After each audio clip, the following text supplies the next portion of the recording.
Music was very important to the civil rights movement in the United States during the 20th century.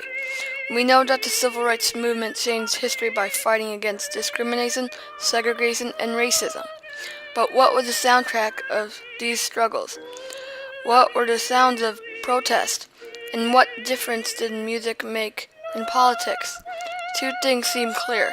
First, thanks to the civil rights movement, African Americans and other groups today have better lives. And second, music helped people to speak up and feel more powerful and to claim their rights. This project explores that history from the early 20th century into the 21st century. I would argue that many musicians today participate in politics because of what artists did in the civil rights movement. Musicians who spoke up for civil rights had a great deal of power to influence people to change their beliefs. I chose this topic because I love music and I have been interested in civil rights since I was really young. I started to participate in rallies for immigration reform when I was 5 years old, and I went to a big rally in Washington, D.C. last year where I was able to go onto the stage. Some of the artists that I heard in Washington, D.C. were Olga Tañón, Andy Andy, and La Santa Cecilia. La Santa Cecilia just won a Grammy in 2014 for their album, which includes Song About Immigration. They dedicated their award to immigrants. For most of American history, people of color, people from other countries, and gays and lesbians have not received equal respect or equal civil rights. They have struggled for first-class citizenship and basic human rights. Americans have denigrated immigrants from other countries for the way they looked and talked, and immigrants were unable to get good jobs. Until very recently, gays and lesbians were not allowed to get married and have kids and were not allowed to serve in the military. Few white people believed in equal rights for African Americans or respected their music. Politicians used their own music in political campaigns after the American Revolution, many of which emphasized the rights of white men above everyone else.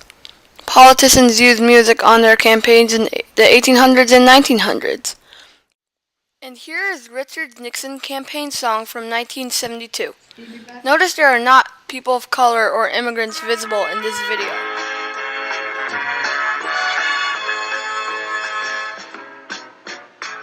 Reaching out to find a way to make tomorrow a brighter day, making dreams reality.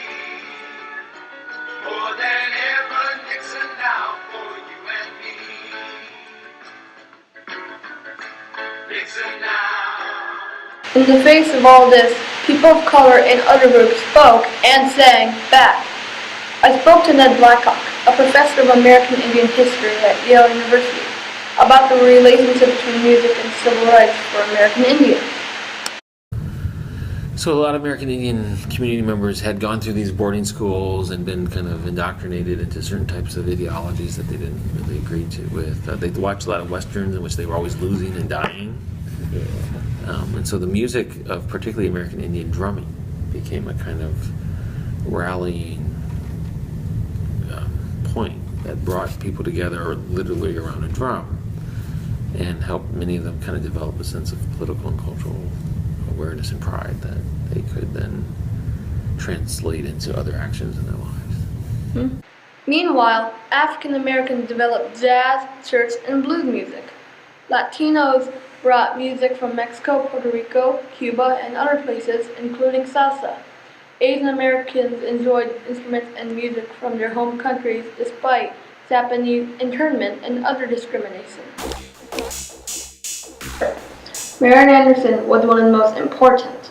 She was among the first African American musicians to play a big role in civil rights. Anderson was born in Philadelphia in 1897. In 1939, Eleanor Roosevelt invited her to sing at the Lincoln Memorial in Washington, D.C. because African Americans were not allowed to perform in many concert halls. It was an Easter concert, and 75,000 people heard her sing "My Country 'Tis of Thee" on that day in person, and many more heard her on the radio. Historian Matthew Fry Jacobson of Yale University believed that Marian Anderson shaped the next generation of protest musicians in the United States. Okay. One of the figures who I think is most important in this is a folk singer named Odetta. Yes. She was born in the 1930s, so she was really she was still a girl when Marian Anderson sang on the steps in Washington. But Odetta, she grew up in Alabama. She moved to Los Angeles and got classical training as a singer. And everyone talked about her as the next Marian Anderson.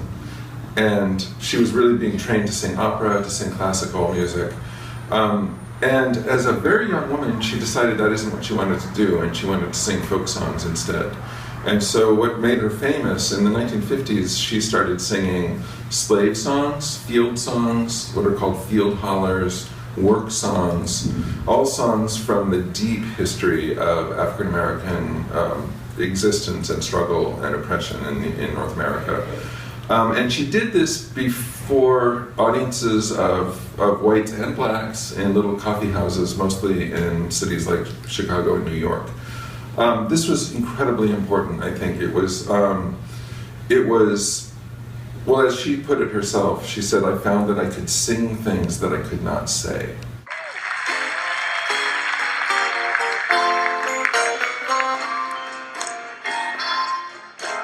John Judson told me, and it's true. Jim Crowism is bad luck for me and you. Jim Crowism, bad luck for me and you.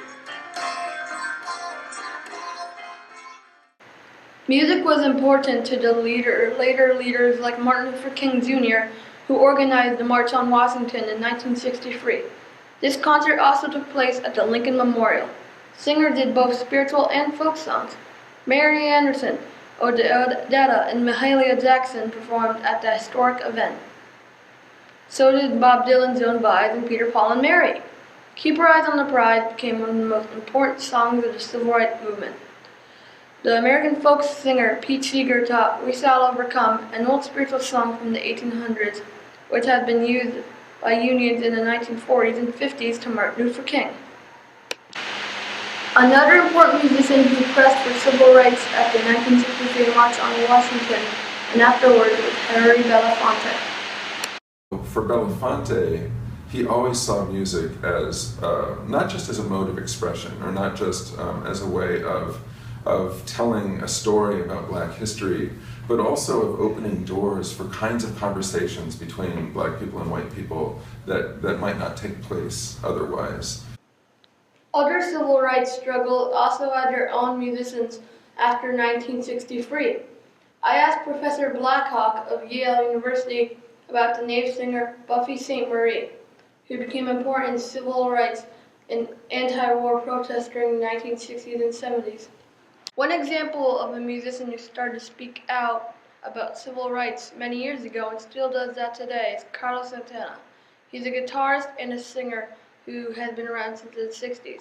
Now he talks about immigration and the rights of immigrants. I think that there are many musical artists who are very important to the politics of our time. Some of them around the politics of race, some of them around gay politics, different issues. And maybe not as kind of concentrated and galvanized as in the civil rights years. But I think music has remained a really important mode of expression that a lot of people find a useful venue for political expression. A new band named Great Caesar from Brooklyn, New York just released a song called Don't Ask Me Why, about marriage equality as well. The song is now a big hit in 2014. So civil rights efforts are still happening, and many musicians today understand it as their responsibility to work towards justice. Macklemore, Great Caesar, Lasana Cecilia, and others follow earlier artists like Marian Anderson, Odetta, Buffy Sainte-Marie, and Carlos Santana in using their talent to push for people's rights.